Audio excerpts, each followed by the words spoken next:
Thank you, everybody, for tuning in to the Show, the podcast where we talk about anything and everything. I'm Brady. And I'm Katie, and today we're talking about cryptozoology and its number one star, Bigfoot. The myth, the monster, the man? The monster truck? No, that's Gravedigger. Everybody knows that. Oh, I'm so ashamed right now. So what have you been up to this week? I don't even know what I've been up to this week. I mean, time is a flat circle, as Matthew McConaughey would say. All right. So what have you been up to this week, Katie? Well, you can currently smell what I did this week. Every morning, I have to get up and harvest lavender, because lavender is a crop that I grow here on the farm, and it's all ready all at once, which makes my life really exciting for about 3 or 4 days of the year, where I have to cut 300 plants, all between the hours of usually 7 and 10, because you don't want to cut lavender for bud after 10. Long story short, I am sort of tired, but I smell nice. Oh. How about you? Well, it is a very relaxing vibe in here, thanks to the lavender that you've cut. All I really did was basically take care of all the children all day, every day. Really? It never ends. It never... I enjoy it, don't get me wrong, but, they can be a bit of a hassle. A hassle? Yeah. I wouldn't know anything about that. I don't have children running around at all that are the size of small Sasquatches, which, speaking of Sasquatch... Oh, boy. Yeah, we're going to talk about that big fella. He may be the biggest name in the game, but we're actually going to be talking about all of cryptozoology and why everybody is so obsessed with it. Well, you know what that means. It's time for I Digress.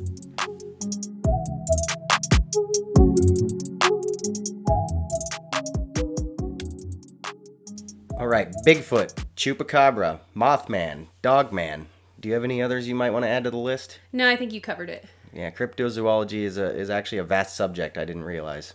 Well, I didn't either, and I honestly don't really care about it. I know that probably sounds terrible considering that we're recording an episode on it, but the reason that I want to even talk about it is I'm married to someone that is obsessed with it. Oh, yeah. I'm probably an expert at passive listening when it comes to Bigfoot and cryptozoology podcasts and YouTube videos, because I've probably literally listened to, subconsciously or passively, millions of hours of Bigfoot things. And I'm not even exaggerating. Do you have dreams about him at all? Oh, yeah, big hairy dreams. No, it's like... No, I mean Bigfoot, not your husband. Oh, God. Okay, we're not going to go there. So, it's just... The thing is I didn't realize what a huge realm it was. Cryptozoology, they call it a pseudoscience, but some people really... This is their entire life. Like, Tom watches people that literally walk around in the woods with a GoPro, and they talk all sorts of metaphysical stuff about Bigfoot, because apparently with Bigfoot, since we're talking about him, there is a 3-prong belief system. There are people that believe that he is a metaphysical or alien being that has magical superpowers, and then there are people that believe that Bigfoot is an ape, of the primate family, and then there are people that believe that Bigfoot is a humanoid. And then in between all those beliefs, there's like all of these sub-beliefs, and so I think that's part of the reason why there's such a big disconnect in overall unification of cryptozoology, is because everybody has their own opinion. Yeah, and it isn't even just Bigfoot. Like, just look at the whole thing with the Loch Ness monster, for example. Nessie. Yeah, everybody claims they've seen him. They go, like, millions of tourists go there. And, I mean, does anybody really see anything? Because I don't personally think Loch Ness monster is real, because they have done extensive dives and stuff over there in that lake, and they really haven't really found any evidence at all. But with Bigfoot, people find these artifacts, if you want to call them that, and they pretty much boast it as absolute proof that Bigfoot's real because his stick is bent a certain way. Oh, yeah, those are structures. Like, I've been educated on what a structure is. I just see stuff broken down in the woods and I think snowstorm, but apparently Bigfoots use those. They rip stuff out of the ground and make structures as a way to show directions, or that they've been there, or let family groups know things. And I feel like I've just been left out of all this cool stuff. I didn't know this. I grew up in the woods my entire life, and I'm not going to be as arrogant to say that nothing does exist out there. I've had a few experiences of weirdness myself, but the way that people have idolized this creature that we've never really seen. But then I also don't want to be mean to people who have had experiences, because that's basically saying a person's lying, and that's kind of a douche move too, right? Yeah, especially when something's unfalsifiable like that. I mean... Yeah, I mean, how do you even... I don't know. Bigfoot is fascinating, though, and I think a lot of people are fascinated for, I'm sure, a vast number of reasons. I think, though, personally, that people want him to be real more than anything, because it just makes the world a more interesting place, probably. it makes it seem like we haven't seen everything there is to see and studied everything there is to study here on Earth, you know. Well, we do aside from the ocean, sorry. Well, that's cool, and we discover new species every day. So to say that these folklore, you know, and that is another thing. There are I'm pretty sure every North American, at least, native tradition, there is a legend of a big hairy man. Yeah. So it's been passed down orally through many generations. So I can't say that, oh, it doesn't exist. So it's like, well, let's call them a liar. And then I know that oral tradition can sometimes get convoluted, but there was some reason that they had this creature of folklore. And maybe that's folklore. I sometimes think folklore exists to make people feel special about themselves. If you walk into a group of people and be like, yeah, I totally saw this Bigfoot, and that makes you kind of stand out and be special, right? Well, is that kind of like the big fish thing where whenever you're fishing, you know, you got to boast, I caught like a 30-foot fish?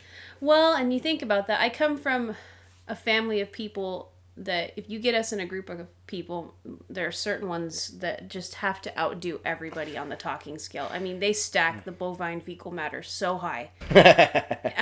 Yeah. And we do have some pretty big stories because, you know, and you and I both grew up in the Pacific Northwest, so it's just why we were probably gravitating towards Bigfoot. That is our big folklore monster for this region. Yeah. I guess he's everywhere. I didn't know that. Like, Tom watches people in Pennsylvania stomp around the woods for hours looking for signs of Bigfoot, and it just blows my mind that people will sit for hours and watch people stomp through the deciduous forest looking for something that no one, you know, at least on visible record, has seen. Isn't that crazy? Well, it's that suspense, like, I might have to sit through this half-hour video just to get a glimpse of something that's out of this world, at least to the normal. Ooh, and this is an I digress moment because that's talking about something else too, to be the one that discovers or sees something, and then that watching scary things or unverifiable things, you know, what does that do for us as humans? It makes, okay, we could go somewhere else with that one. Or we can always go somewhere else with that one. Yeah. People love to get that social credit because True. they found something new or they saw a YouTube video that nobody else saw because it's sitting there in the fringe. And they're the ones that say, I found the Bigfoot video. This one actually shows him. And then it gets viral on social media. Oh, and so then the fights ensue. The fights ensue. Then the comments happen. Yeah. So the show and tell factor sticks with us our whole lives. Yeah. Like, we get validation because we find the new thing. Yeah. Well, we have show and tell in elementary school here in America. And That's true. Everybody wants to have the biggest, best thing to show off and show and tell, you know. When you're a kid, I mean, of course that, you know, progresses to adulthood. So you're saying maybe if you got hugged more that cryptozoology wouldn't be a thing? It might actually be worse. Oh, God. Look, Mom, I got Bigfoot right here. Yeah. He's on my YouTubes. Well, it's just, I like people, okay, and maybe that's because it's not my passion. It's just sometimes I look at what he's watching or listening to, and I think, why are you wasting your time on this? Even if they do exist, and you're out there, you're spending hours of your life listening to some guy crunch around and be like, oh, this structure right here, he's totally got his family unit. It's like they're in his head, and I'm sorry, I start laughing because for some dude to be out, because it's usually dudes, there are some ladies, but it's usually dudes, to be out there and he's like, Bigfoot totally was this right here in the structure, and he's right over there, and he's whispering about it like the guy is literally over there. And I'm like, if Bigfoot does exist, he is just having the biggest laugh at our expense. Yeah. Because we're like these bunch of little primates. Oh, look at that guy over there. It's just crazy to me, right? You gotta ask yourself, though, if Bigfoot does exist, like, what are we like to them? Like, do they fear us, or do they know they're more powerful? Well, I always kind of wondered that, like... I don't know. And, like, my experience, maybe I should talk about it. I have lived on places on this planet where no humans have ever been. And so the animals actually act different. Like in Alaska, we had to fly in on the plane over the glacier the size of Rhode Island. It's a very, very remote area. And the animals there were completely different than most animals here have been trained. They're scared of humans. They don't want to be around. The animals there come right up to you. And so I never saw anything there, but it also taught me that there's a whole big world out there that no one's seen. Even as though there's billions of us on this planet, there are parts of it that have not been reached yet. So I can't just sit here and say, oh, Bigfoot doesn't exist, or Wolfman's a myth, or, you know, or Dogman, or whatever it is. So I guess when I was hiking a couple years ago, we went to the end of Upper Priest Lake, and there's a place there called Navigation, and it's just the end of the trail. There's no people forever, and it was completely silent. So I called it Nature's Crypt, because no bugs, no squirrels, no anything. Well, I was laying there in a hammock in the middle of the night, and a bear came up. And he was sniffing around me. My friends called me the soft taco. Thankfully, obviously, I'm still sitting here, so he didn't eat me. But that's just because I grew up with bears and I didn't want to shoot him. But he went on his way, but then something whooped. And this whoop is not, because wild cats, they'll talk, they chirp. But this was more of it was some almost humanoid, and everything for miles just went completely silent. And I'm thinking, and this howling. And so that was my experience. I was like, okay, it's not something I've ever heard before. It doesn't mean it wasn't some person or animal or anything, but it did sound kind of freaky. And my friend obviously slept through it, so couldn't have any... And I think that's the thing with Bigfoot. There's never any witnesses, is there? That's the thing. Is it like maybe Bigfoot is an alien because there's never any witnesses? I don't know. What do you think? I don't know. I mean, that's the thing about cryptozoology is you cannot say, yes, it exists, or no, it doesn't exist. Because, again, it's unfalsifiable without any kind of proof on either side of the fence there. And so it becomes basically just myths. And, I mean, that's really all there is to it, in my opinion. But only because I haven't seen anything like that myself. I've never had a UFO encounter. I've never seen a Chupacabra. I've never been out in the woods. And I lived out in Stevens County in the middle of the woods for like months, and nothing out of the ordinary. Coyote sounds all night and stuff like that.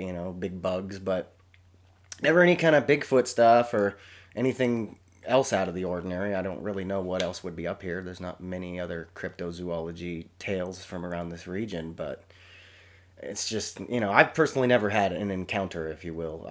But I have also fallen into the trap at 3 a.m. watching YouTube, going down the Bigfoot rabbit hole.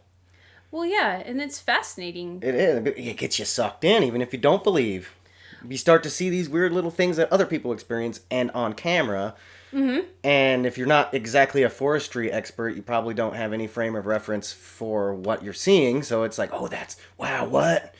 How did a person do that? Oh, that's the big thing. Like, how did a person uproot this tree and stick it in an X? They use that as a lot of their proof I've listened to over the years with his... And I don't want to doubt anybody's story, because my initial reaction is I'm kind of skeptical on a lot of things, but when it comes to people's eyewitness testimony, I know that is what they experienced. And so that made an impact on them, and I'm kind of would be a total jerk if I just discounted that. Yeah. Now, you can't completely discount anybody's eyewitness accounts, because they are telling you exactly what they experienced. However, they're imputing a explanation to it, which is usually something kind of metaphysical. Well, and I think like ghost stories are very, very like that. Like all those paranormal things, like people might actually experience these unexplainable phenomenon, and the only frame of reference we have is like ghost stories to relate it to. So we go, oh, that seems like a ghost story. I must have saw a ghost. So I want to say it's probably the same thing with Bigfoot. You're out in the forest camping. Maybe you're not. Maybe you're from like the city mainly, and you don't go out in the forest as often as like me and you do, because we pretty much live out here. Yeah, there are trees out the window. And so something weird happens, or you hear a sound that you've never heard before, and the only frame of reference you have is maybe movies or something, or other people's tales about it. And so that's immediately what your brain is going to say, okay, that's an explanation. Our brains automatically have to put an explanation to things we can't explain. It's just something we have. It's an impulse. Well, and so I think, a lot of that stuff probably is happening to them, the encounter itself.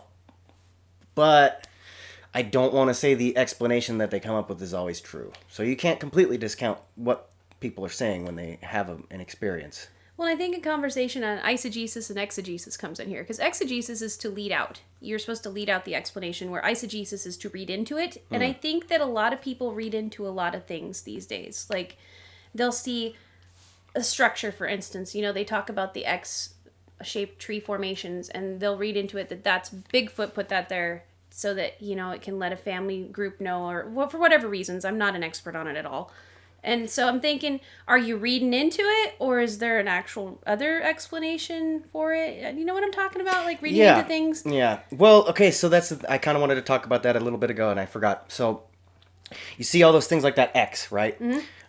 Honestly, it doesn't matter how it got there, although sometimes it's like, you really do wonder.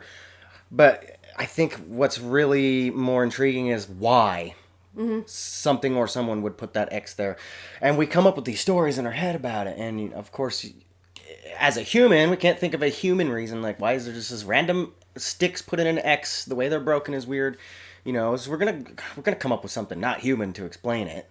So we're storytelling. Yeah, and because I think it's fun as well to say, oh, well, this has to be Bigfoot. Like we were just talking about earlier, you have to be the first one to discover something. True. Validation. Yeah, validation. So I think that's more intriguing as to why instead of how. Well, and then you have the storytelling aspect. We're all storytellers, and that's how we make sense of the world. And I wonder, folklore, you have these things. What? You're laughing. It's just funny to me. I don't know. The storytelling thing? Yeah, because we're all guilty. We are. Well, we're all guilty of that. We always have to. There's always a slight exaggeration no matter what you're saying or telling people. And I don't know why we do that. That's also an impulse. My last name should totally be embellishment. Yes. Well, and that's just, like I said, I come by that, honestly. The amount of embellishment done in my family, like yesterday we had this birthday party for my dad, and we sat there for 5 hours. The level of embellishment makes the story better. And then that's another thing with Bigfoot or any of these creatures is the embellishment. What is it helping us remember? Because that's folklore was designed usually to tell a story, to entertain. They didn't have computers, TVs, and stuff, so you kind of brought up ghost stories. That has been how humans, bards, songs, singers, all of those things have been how we've entertained ourselves. So is it a form of entertainment or is it real? I don't know. Well, humans are definitely very good storytellers. There's something about us. Maybe it was from evolving without social media. Oh, dang. Or, the dark ages. I think it boils down to the way our brain works. Okay, don't get me wrong. I'm not an expert. But the way our brain works is we take input from the vibrations around us. Mm-hmm. That's all our sensory organs do is pick up vibrations, whether it's the frequency of light or the frequency of sound, or just, like being touched with something solid. The particles are still vibrating. Your nerves pick up on that, and they pick up on how close those particles are together. It takes those inputs, and basically it's all chaotic until it's processed through our brain. Our brain puts a story to it, in a sense, I guess, and that's kind of what creates the reality around you. And that's kind of how I understand it anyway. Okay. But so naturally we're telling a story about the input we're getting from the world around us. So we're going to be extremely good at communicating that with our mouths. Mm-hmm. And so, you got to imagine the earlier peoples sitting around campfires every night. And that's what they did because we didn't have television or radio. That's a very recent thing. Mm-hmm. So think about the thousands of years people were sitting there around a campfire every night because that's how you kept warm. It's how you cooked your food back then. And you're just telling stories. And I heard somewhere that in some tribes, it was like whoever could have the best stories, they were like, there was an honor to it, telling a good story. Oh. And then, of course, I think that just evolved and we started writing down those stories. And that's where we get like fictional books, and then we, obviously it always progressed from there into like doing television or plays. We had plays for a while. It just occurred to me that YouTube is a digital campfire. Yeah, essentially YouTube's a digital campfire. I think that's why there's such a proclivity for podcasts recently. Everybody's really getting into listening to just people talk instead of being scripted like, CNN. Well, and I hate scripted because I think scripted, you lack creativity. You're trying to be more for informational purposes only. And if like what we're doing right now, it's more of a discussion. We want to see what we can learn and what we can bring out of the discussion about, my thoughts are obviously maybe different than your thoughts on cryptozoology. I was pretty much a Pegasus my entire childhood. I flew everywhere I went. I loved mythical creatures. So the mythical creature aspect of cryptozoology, I absolutely adore. It's that when it translates over into this is fact because I saw this stickling over here, it's like, well, I feel like that could be done about anything. I could say, well, I want centaurs to be real, and there is a historical record for all sorts of wacky creatures, and so if I could make up this whole mythos and then go find evidence for it. So I think the scientific method has a place in this too. It's like... Yeah. Well, have you ever heard like a very scientific expert talk about cryptozoology at all? It puts me to sleep. Most of the time they won't, and if they do, they're not even really implying that it's real. But like any regular person that talks about it, it's always so fantastical. And it's not just Bigfoot, anything like centaurs, like you were just saying. Mm-hmm. We always go to this fantastical version of what we're talking about, Experts won't do that. They're going to sit there and lay out all these facts, and it doesn't matter about that, mostly, as far as what I'm talking about. But back to storytelling again. Mm-hmm. we want to make it entertaining, you know, even if it is a boring story of us just sitting in the woods. And that's kind of what makes me not understand those videos on YouTube. Because I have sat through many of them for like, some of them are an hour long, just people going through the woods. Mm-hmm. There's not even any kind of fantastical stuff going on there. It's really just like, am I going to see something?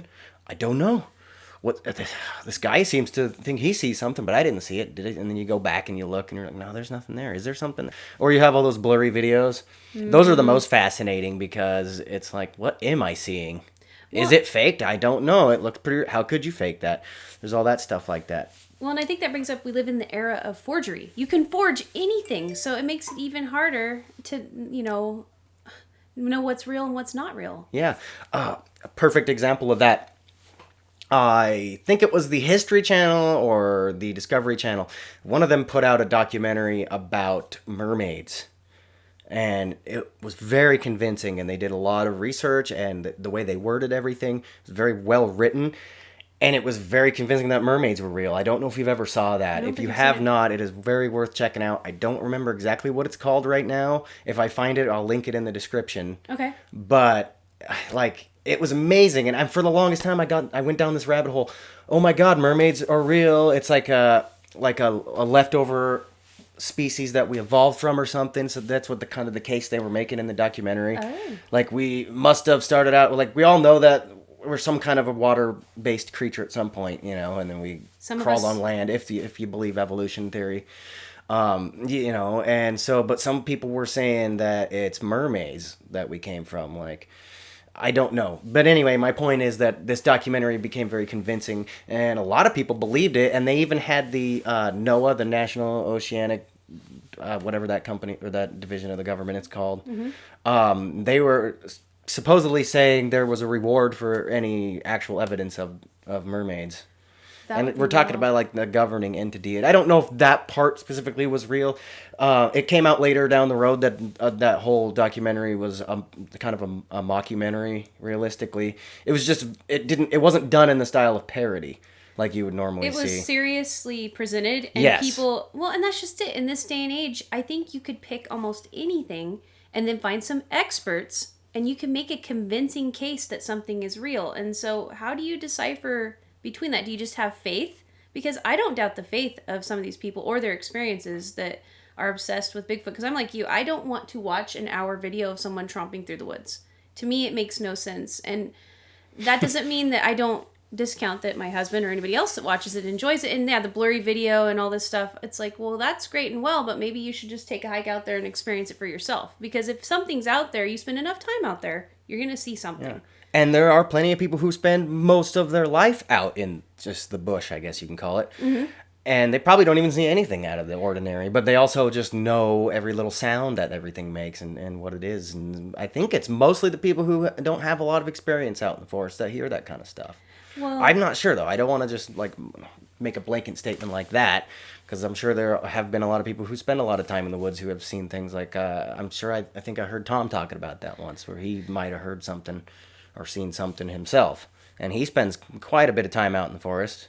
Well, and I think that's part of the problem, is that there's this idea that you can't have a verifiable experience unless you're, a mountain man or you spend your time out there. It's like, how do you get authority to share your experiences with people and have people take you seriously as an expert when there's no centralized authority or generalized authority for any of this? Yeah. That makes it really complicated. It is a little complicated. Like, cryptozoology itself doesn't really have an authoritative, group, I guess. Well, they call it a pseudoscience. So it's a pseudoscience. They don't even get their own, attribution as a valid scientific branch of, study of human knowledge. It's kind of sad, I guess, because some people devote their whole life to it. Well, I guess they devote their whole life to studying aliens too. Yeah, and I definitely want to do an episode about aliens. But there's even an authoritative group with aliens. Have you ever heard of the UFO conventions and all that stuff? Oh, I went to the UFO. I think they're more like self-appointed, realistically. But even our government has programs to deal with that, But there's not really a national Bigfoot association or whatever, as far as I know. And maybe there is, and they just don't get a lot of press. Maybe there is, actually. I have never looked personally. But if there is, I've never heard of them. Well, and like I went to the UFO museum in Roswell last winter. Yeah. Fascinating place, but even it's not a comprehensive museum, so to speak. Like when you go to one of like the Museum of Art and Culture, you're gonna have a dedicated study of art and culture. Whereas when you go to the UFO museum, they have both a confluence of parody of UFO and like the history of it in our culture, and then what they actually had the actual landing and that stuff. But it's like something's missing. I don't know how to. That's a good point. Yeah. There's something missing there. It's almost like they aren't taking themselves seriously, but they are. There's an actual library in that museum. It was fascinating. Well, look at just the tourism around Roswell. No, man. It's not taken completely seriously, but there's something there that everybody claims to see, and this is kind of similar to cryptozoology. I don't know if aliens count as cryptozoology, because they're not even part of the Earth, so I don't know. So I don't really know how that exactly falls in as far as categorically, but my point is, like, there is that myth there, and it's kind of in the culture of that area. Around the desert where there's Area 51 and there's the Roswell crash that supposedly happened and all this supposed evidence of UFO and sightings all over the world. It's not even just here in North America. Like, the whole world has claimed to see UFOs. Yeah. And I have to segue into the whole world also talks about Bigfoot to a certain degree. You got like tales of Yetis, and there's always something. Or down towards Mexico, you have the Chupacabra. So cryptozoology is a worldwide phenomenon. It is. Each region has that's something. another thing fascinating about it. Every region has some kind of thing that they see somewhere out in the, whether it's out in the jungle or out in the forest or blah blah blah. There's all these legends of these things that I think they impute a little bit of a sense of danger to it too. It's mystical, but there's a dangerous aspect to all these tales too. Like, nobody wants to go get like mauled to death by a Bigfoot, and nobody wants to get abducted by aliens, and nobody wants to get their child eaten by a chupacabra. Well, is that what folklore was for? Is a lot of the old lessons from old cultures was to keep you in line so that something didn't happen to you, and then has it just evolved out of it that now it's just a fascinating thing, a way for our brains to make sense of things that don't make sense, and so people have clubs and groups of people that, hey, I think this is cool, and I want to be part of a club that... I don't know. Is it a sense of belonging that when you have an experience, you become part of a better group of people? It's really weird. Yeah, maybe because it puts you into a smaller category of people. Like, I'm one of the ones that saw Bigfoot or whatever. Yeah, it could be that too. I mean, but maybe it's also just because it is fun to have that little bit of what did I see or what did I just experience, and then try to kind of come up with an explanation, and then maybe you tell people and they believe you, and you get that validation, that social credit. Like, hey, he's that guy that saw Bigfoot. Hey, tell him about your Bigfoot story. Well, yeah, social credit makes sense. And I think you and I are perfect to be talking about this because we're almost talking about it. We don't discount it, and we also are not experts on it and don't spend hours looking at it. We're kind of just two people that are talking about something that is definitely a phenomenon in our culture, and I think world culture, but also I am interested in it. I'm interested in why, the psychology of it. Why are people so obsessed with this? Because I feel like the obsession is growing, and is that because of the internet and podcast and YouTube, or... I'm sure that's part of it. More leisure time? That's got to be an element. I think, the leisure time has probably something to do with it. More and more people are probably having unexplainable experiences. Okay. And then there's more and more talk about it on these podcasts and shows on TV and the YouTube, so that you get more of that, like, okay, maybe it is that I saw because I saw it on YouTube for 6 hours. That's or something. True. You know what I mean? Like, I don't exactly know... I don't really know why exactly we are so obsessed with cryptozoology, but it seems like we always have been. Back when it was folklore, and now when it seems like more and more people are, I guess, confirming it as a possibility. Which I guess, we were talking about negativity last week. Maybe it's nice that people are becoming more open-minded about things and less, oh, that doesn't exist. Because I also hate that mentality, too, that just because you can't quantify something, that it does not exist, it could never exist. It's like, well... You don't know that. Yeah. At one time they said our appendix had no use. I mean, we always are learning new things, right? Exactly. That could be a big part of it, too, is the society as a whole, I think, is more open-minded in this day and age. Mm-hmm. It really is. Like, we're a lot more open to new ideas. You have all these different activist movements going on because we're all more open-minded. We're trying to convince, I guess, the... gatekeepers to be more open-minded, if you will. And so this probably is it might be an element of that. An expression of freedom that, Yeah. hey, you can't tell me what I can think about this, and you can't tell me that my experience wasn't valid. Exactly. Because I am actually more interested in the why people are interested in this than the actual experiences themselves. Yeah. I don't know. Though they're fun to listen to, they're very fascinating. Yeah. I think what's way more intriguing is why we care so much. Yes, I'm so about other into people's that. experiences that we can't even validate are real. Well, because, I spend a large part of my life listening to people and counseling people because they're having bad human experiences. And then I've noticed that there's this aspect where, and it's not just cryptozoology. I've found that people who are trying to make their way through this existence, they tend to glom onto things that give them meaning. And it's fascinating to me that people love this branch of study so much and that gives them meaning and purpose. Yeah. It's just an interesting... I guess, okay, let me throw an example out there, or a scenario real quick. Like, you work your 9-to-5 job or whatever, so, like, okay, input whatever there that you do, whatever time you work, but you work your normal day job, okay? Life's pretty boring for the most part, maybe a few exciting things on the weekends or days off or whatever, and something like unexplainable happens, all of a sudden, yeah, your whole life just has this new meaning because you start having more wonder about things. You're like, oh my gosh. Oh, I love wonder. And the stories you can tell are a lot more interesting as far as, the content. You're not just sitting there talking about, I did this at work today, and blah, blah. It's the same old thing every single day. But then you have this just fantastic thing that happens to you, completely unexplainable, and you want to just talk about it with everybody. So yeah, you get more of a purpose to your life than just talking about what you do at work or at home every single day. Things get a little stagnant.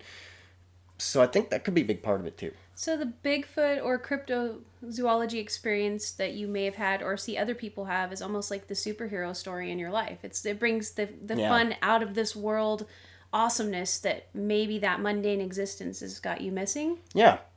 Well, I can dig that because we all kind of have our fantasy escapes.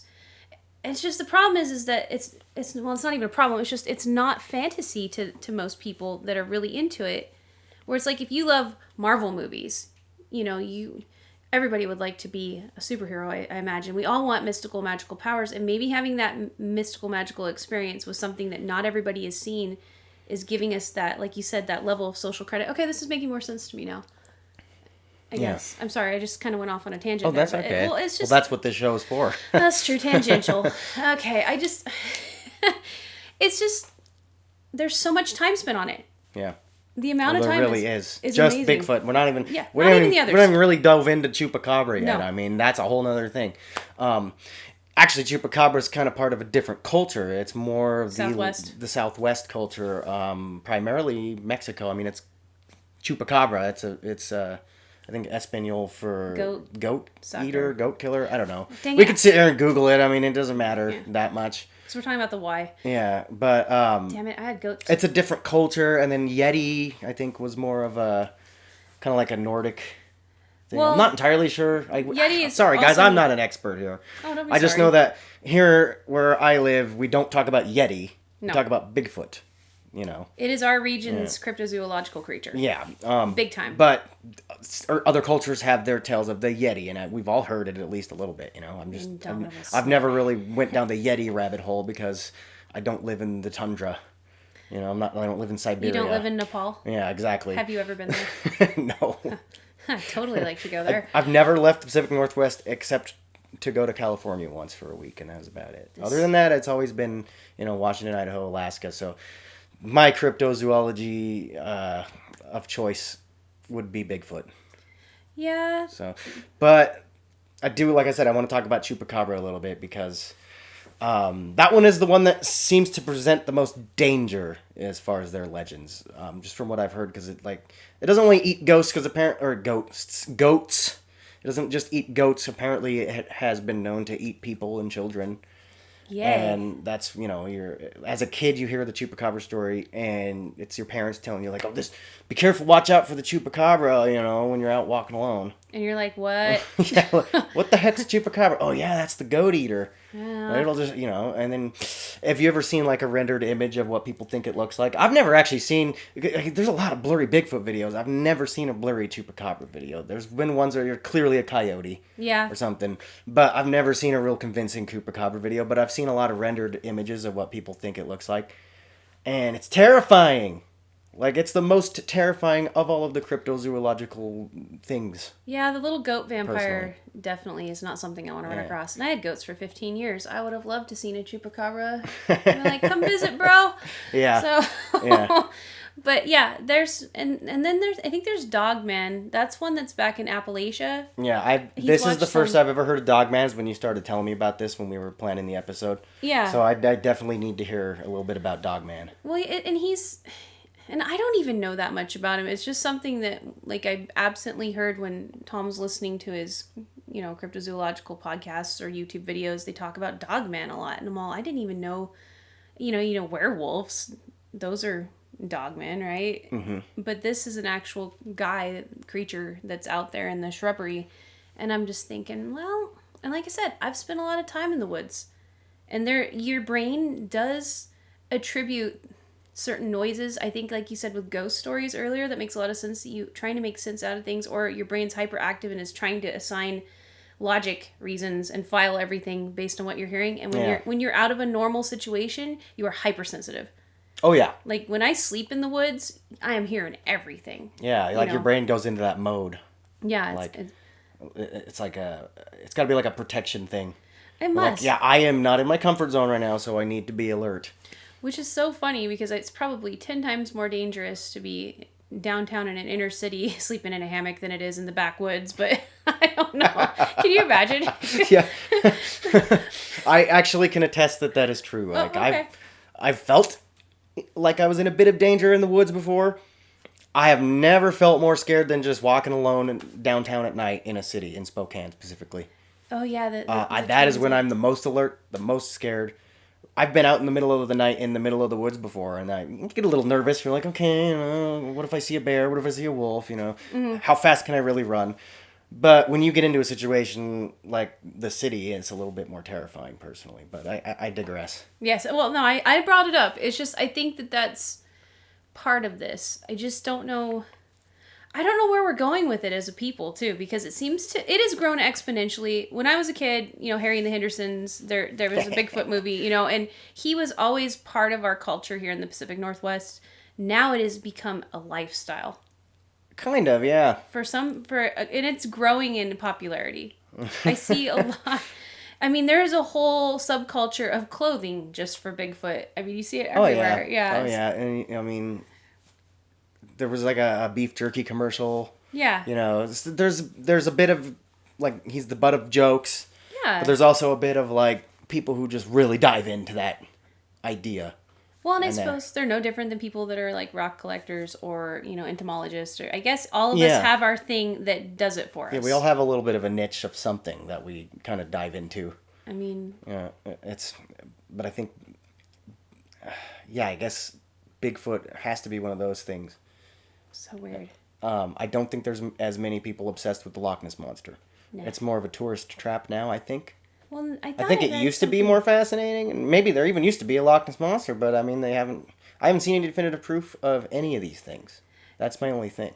I've seen a lot of possible evidence. Yeah, me too. But then you have all the hoaxes thrown in, and that's something we definitely have to talk about when we're on this subject. Oh, yeah, and hoaxes. It's not just Bigfoot. Every one of these things has some kind of people who've submitted this official evidence, supposedly, and then it gets debunked, and, you put on your tinfoil hat, and it's like, it's a cover-up, they just don't want you to know it's real because it was an experiment that escaped from a lab, and, I mean, I could go all day.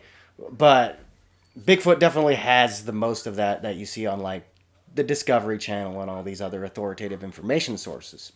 Yeah. But there has been way too many hoaxes thrown in there. A lot of the people who submit this stuff, it's just not real. They completely faked it. A lot of them admit to faking it. Just to get views. Just to get clicks, right? Yeah. Joe Rogan and Duncan Trussell did a show where they were, investigating these kind of things, and they actually went and found some of the more convincing footage of Bigfoot, and they went and found and tracked down the guy who made it, and basically, the guy was a complete, like, nut job, pretty much. You could tell he was just trying to get attention and stuff like that, and, I wouldn't say it was technically completely debunked, but just to meet the guy behind everything, and you kind of realize, no, that guy's not all there. Well, and I think that a lot of people get categorized into that, where you're trying to tell your Bigfoot story, but you just kind of seem crazy, and then you have all the people who faked it, so like just automatically people associate, oh, you're just talking about the hoax. It's just a guy in a suit.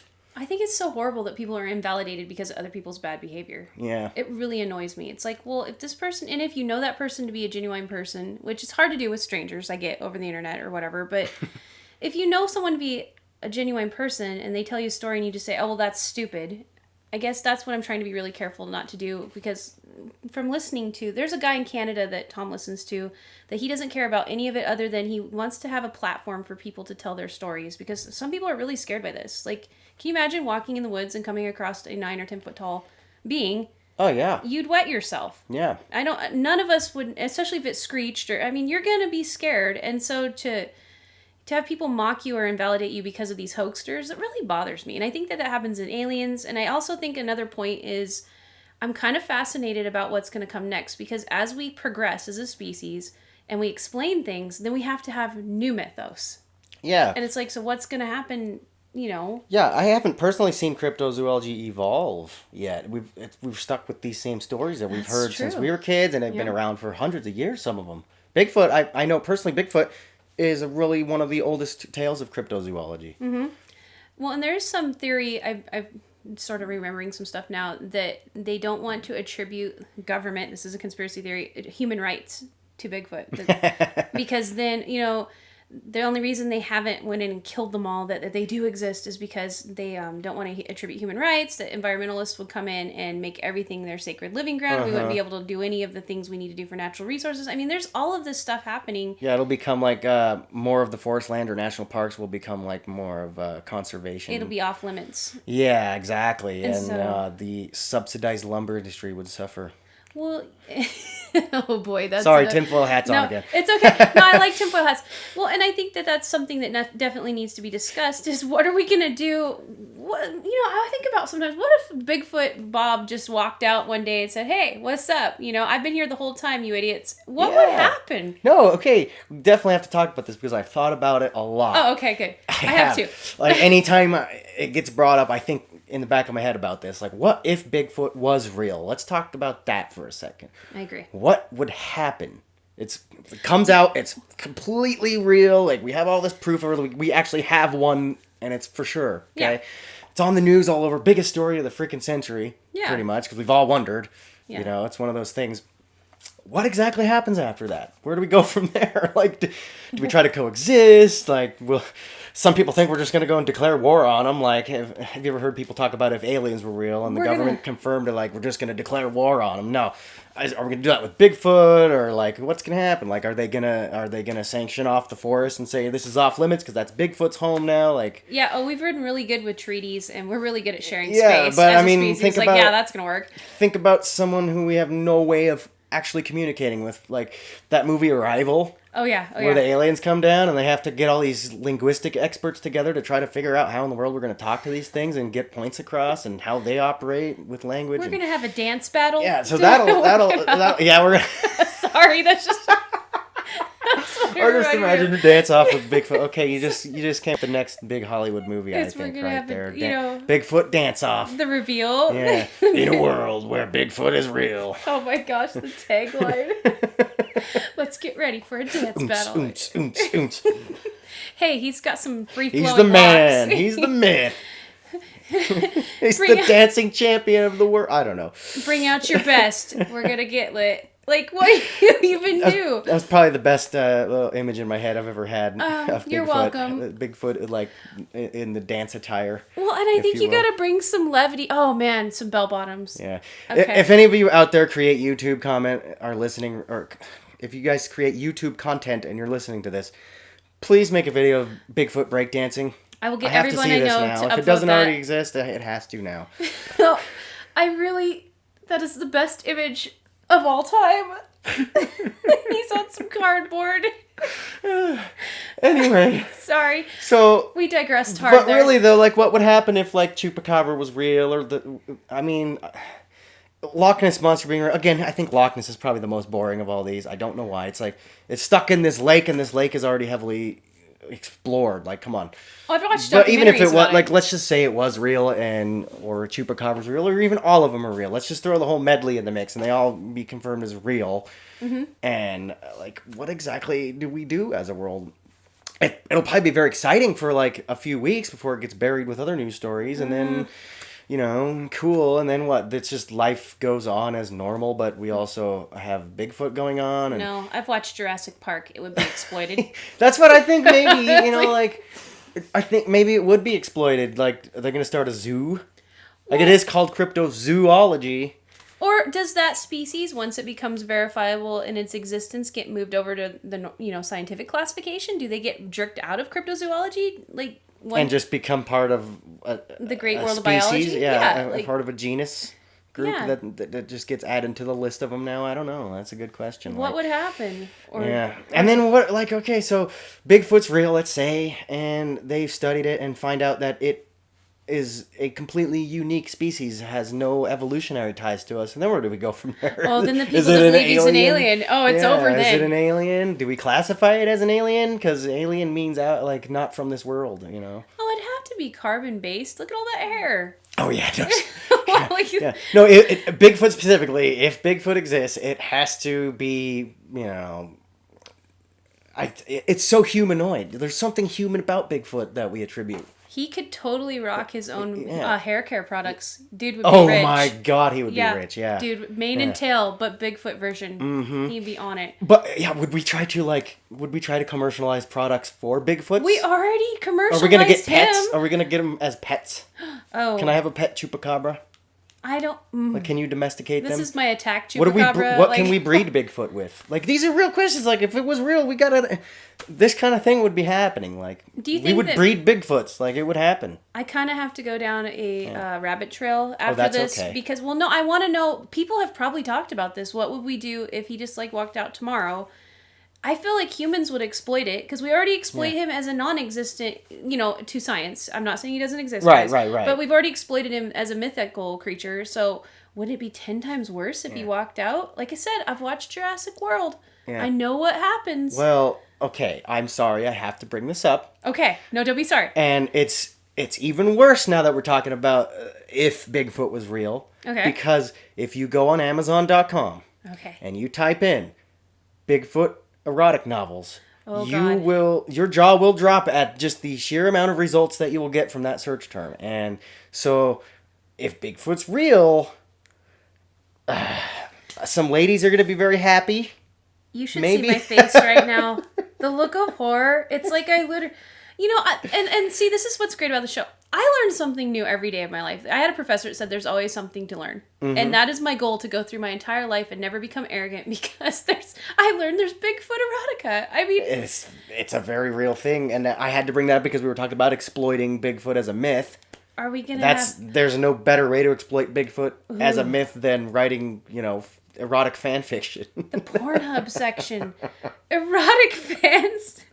I just don't even want to know. I need more coffee. It's scary. Okay, well, it's scary.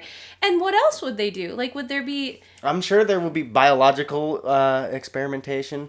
Like, there's a word for it where you... A like, chimera? literally... Well, no, there's that too. We can talk about that in a minute. But, like, where you basically perform an autopsy while somebody's still alive. Oh, There's that's a word vivisection. A vivisection, yes, Yeah. thank you. You're welcome. I live to serve. I'm sure that would happen.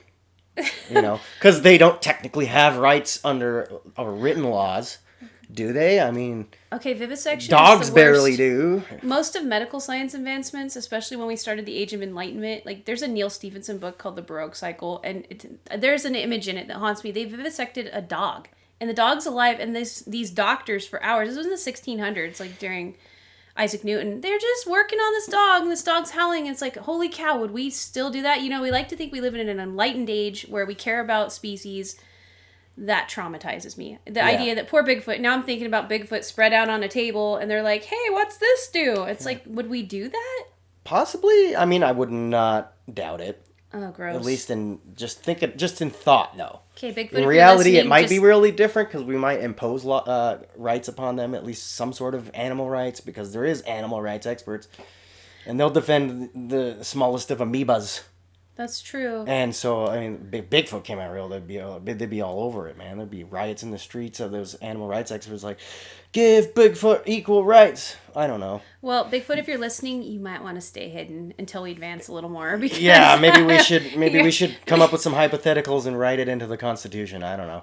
Well, and I think the big thing is he going to be classified as human, this particular species, or is it prime? I think we would have to study them a lot. If they end up being real, you have to do a lot of study to kind of place them in a category of some sort.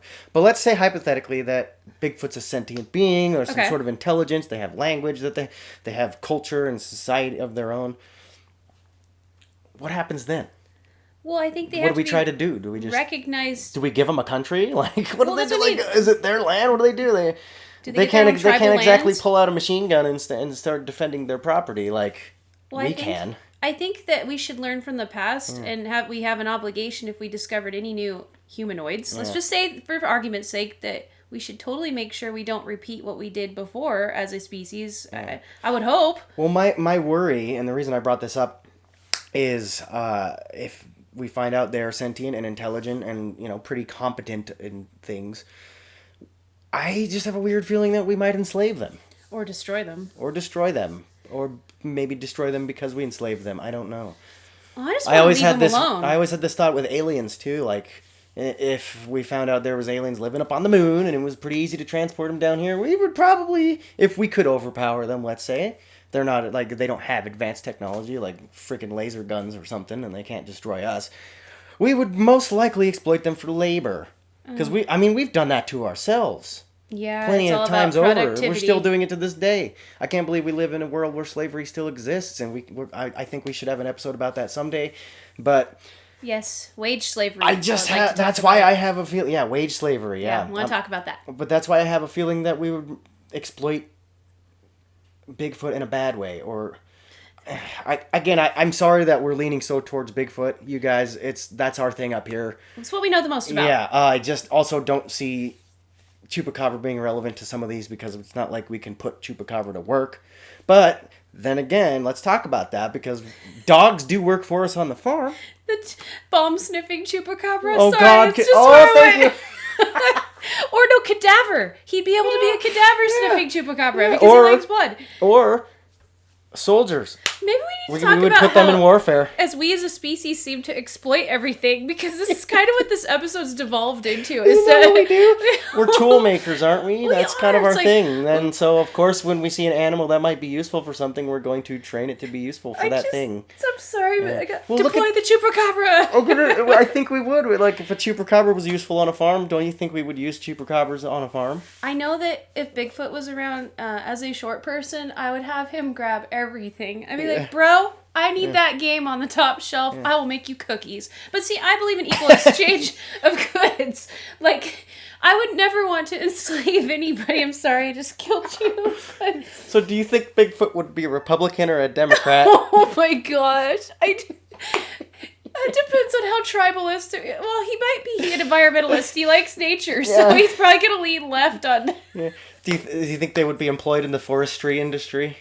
Bigfoot forest rangers. Yeah. Can you imagine driving into a campground in the national park and he's like, no fires? I mean, you would totally not argue sorry, with Smokey that. the Bear, you're out of the game, man. Yeah, you're Bigfoot out. You're fired. Bob. Bigfoot Bob is way better. I just find it fascinating that is where our minds went, that we would exploit something if it was new, and that makes me kind of sad that maybe we haven't come as far as we need to maybe yet. Maybe it's just us though.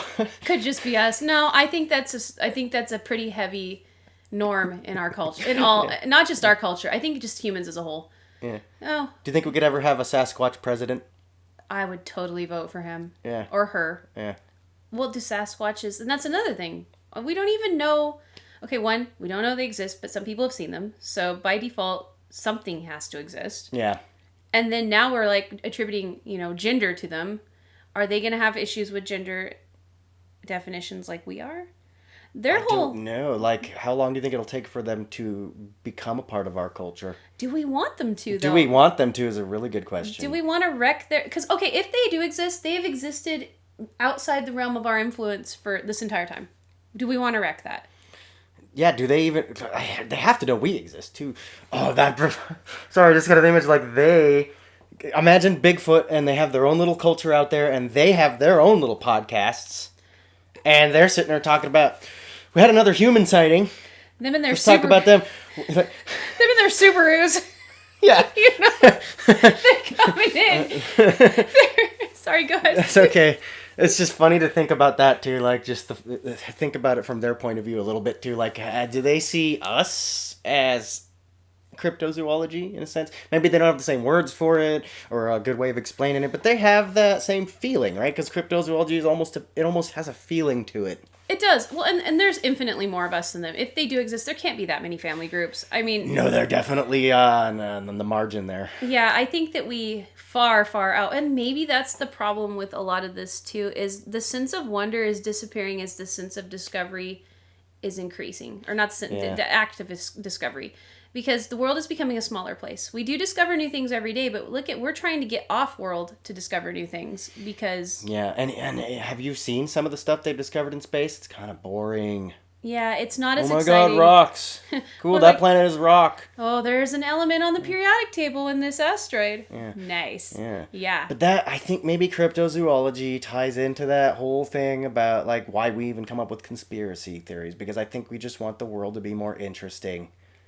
Oh, so this is about boredom. I think possibly, yes. Okay. Well, I mean, really, if you had to really wrap it up, tie a bow around it, I think the bow would be made of boredom. Well, think about it. When you're a kid, I don't know, I can only use my anecdotal evidence here, but I was not human until I was probably about 12 or 13. I pretty much was an animal the whole time. I'm not going to lie, people. I know that sounds weird, but I flew with my blanket. I was a Pegasus. I had a tail made out of a tree, and I ran for miles in the woods, the Pacific Northwest woods, ideally, or Alaska. And I made believe. And I think that just because you become an adult, you're supposed to be in all these little boxes that show your brain's matured and that you're a productive member of society, but you don't lose that sense of wonder, you don't lose that sense of imagination, and maybe this is our, you got Comic-Cons or cons in general, you dress up and you want to pretend to be something else, and I feel like this ties in with that too. There's got to be magic out there, or life is boring. And I think that's just a part of being human. It's got to be part of our nature, because... It's just naturally what happens when you're a kid. You just have this overactive imagination. You're trying to make... Is just and what it is your frame of reference. Yeah. I think it comes from your frame of reference. And I think as your frame of reference expands, just the way your imagination comes up with these kind of things changes a little bit. And this might be as far as it can be refined, as far as our mystical proclivity. Well, and that makes a lot of sense to me because, your imagination takes a beating as you're told to do all of these things that you need to do to navigate the world as you mature. And also your brain does mature. So I know that, but it's like you still don't lose. There are days that I'm like, what would it be like if I just put a sock on my goat? Put some shoes on that guy and just let him just wander around. Would he like it? Would he eat the socks? Do you have thoughts like that? Just random weird stuff. And you can't talk. Of course. You can't talk to other grown-ups about it because they're like, well, that person needs to take some Adderall or something. It's... Yeah, well, some people have even, I think, more creative ones like that. Like, you want to put a sock on a goat, but look at Midnight Gospel on Netflix. Well, yeah. Well, I was trying to be as mundane. Talk about a sock on a goat. I was trying to be as mundane as possible. Well, they're taking every weird image in their brains and then superimposing actual topics that we all want to talk about or maybe have thought about in this really neat mashup of ideas. I think it's amazing. Yeah. Yeah. But it's like we all have that inside of us. We still want to look at the world through a filter of amazement, of wonder. Well, and the more you learn what's real and what's not real as far as hard evidence, the less that imagination applies. So it kind of drowns it out. But you can still, it's weird because we know what's real, what's not real, but we can actually still make up these things that are completely fictional worlds. You know what I mean? Look at video games, for example. Delve into fantasy. Or anime, if you've ever seen anime. Yep. There's a lot of, what the heck am I watching right now? And I think, there's a lot of books like that. What did I just read? Yeah, and you're just what in the world? And instead of being, coming down on that person, it's thinking, well, that's how that person is making sense of the world and having an enjoyable moment. And that's with cryptozoology. Anybody that's into it, I'm totally cool with it. You go hard. Oh, yeah, absolutely. Again, we're all guilty. Come on. We've all been up at 3 a.m. on YouTube. Oh, all of us. And I think it's a good thing. I think that we need to I think we all need to rediscover our sense of wonder a lot of the time. I do. Because it's so easy. I get down those, my day, as you know, I'm slightly busy. It gets so hard to pull yourself out of that to-do list cycle and that productivity cycle and to just go into creative mode. Yeah. And just spend time, with Bigfoot. If that is something that interests you, go ahead and think about having a tea party with him and Johnny Depp in the woods. I mean, that could be fun. Yeah, but for the love of God, people, leave it a tea party. Don't evolve into Bigfoot erotic novels. No, I need to forever not know that existed. There are some things I could live my whole life. There's a line that we need to draw, people. Is there going to be a Bigfoot waxing line? Like, what? Ooh, that would be painful. I know, all that hair. But we know how it is. Bigfoot barbershops. Bigfoot barbershop. Mm-hmm. Do you think they would make good barbers? I'm just trying to dig Bigfoot in like this classic barbershop for old dudes, and he's just in there like high and tight, dreads. What you want, bro? You know. Shout out to Dollar Shave Club. We're not sponsored at all or anything, but if Bigfoot be real, Dollar Shave Club, you guys have to rethink your marketing a little bit. Yeah. Or the manscaper thing. Yeah, manscaping. Oh, goodness. That would be beautiful. Yeah, just imagine the razor technology that would develop just trying to shave Bigfoots. I think I want Bigfoot to be real just for the hair care aspect. Yeah. I mean, now that I think about it, just the sheer volume of products that could be benefit us both. Mutual benefit, it would be amazing. Yeah. Do you think... I'm sorry we went back into this, guys, but like... It just keeps coming up. If Bigfoot's real and we found them and there's a lot of them, what do you think we would... what do you think we would farm out of them? Do you think their hair could be useful for something? Locks of love. What if there's this special chemical in their teeth when you grind their teeth down and it is like some kind of a medical breakthrough for us? No. Well, look at what we do with other animals. Like, I'm traumatized right now. All the poaching in Africa, and they take just like the... I don't know how much of this is real, but there's this animal's like testicles that this one culture eats, and it's like a delicacy. Well, and rhino horns. Or is it rhino horns? Maybe it's rhino horns. That's an aphrodisiac, isn't it? Or that might be what I'm thinking of. Male prowess. But it's like, of course we're going to do that with Bigfoots. There's going to be poaching going on. I don't like poaching. People poach everything. I like circle of life stuff, like you eat me, I eat you, I that kind of thing. But the poaching thing, we probably would poach Bigfoot, wouldn't we? Yeah, probably. Why would we do that, though? What is our problem? Yeah.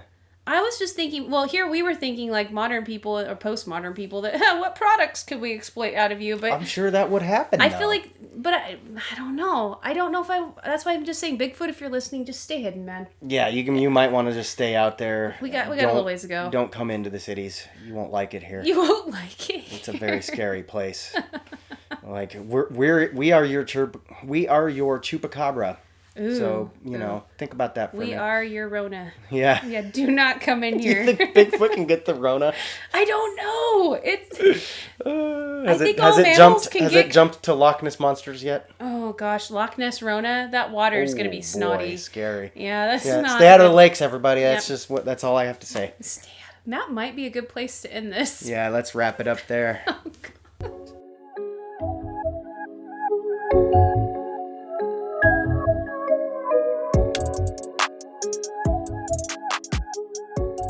Thank you, everybody, for listening. We're going to be ending every episode reading a Bigfoot erotica novel. Today's reading comes from Bigfoot and the Bridesmaid. Bridesmaid. Oh, I'm so ashamed right now. Psych. We're actually going to be ending with a positive news story. Today's news story comes from thegoodnewsnetwork.org, and it's called Wild Bison Are Returning to England's Forest for the First Time in 6,000 Years. And I thought it'd be good to talk about this story because we were talking about cryptozoology and mythical creatures, and these wild bison haven't been in England's forest for 6,000 years, which I think is kind of amazing that we're bringing them back. So next spring, in 2022, the bison are going to be reintroduced into this forest in Kent. And what's really cool about it is I didn't know this, but bison are forestry experts, and they can reinvigorate a declining ecosystem. You should give it a check out. Thanks again for listening, and make sure you check out next week's episode where we talk about music. And I challenge you all to go back and listen to this episode again, and let us know in the comments if you spot the cameo by Dogman. Links to some of the stuff we discussed in today's episode, as well as the news story, will be in the description. Make sure you subscribe if you like our content, and smash that like button. Goodbye!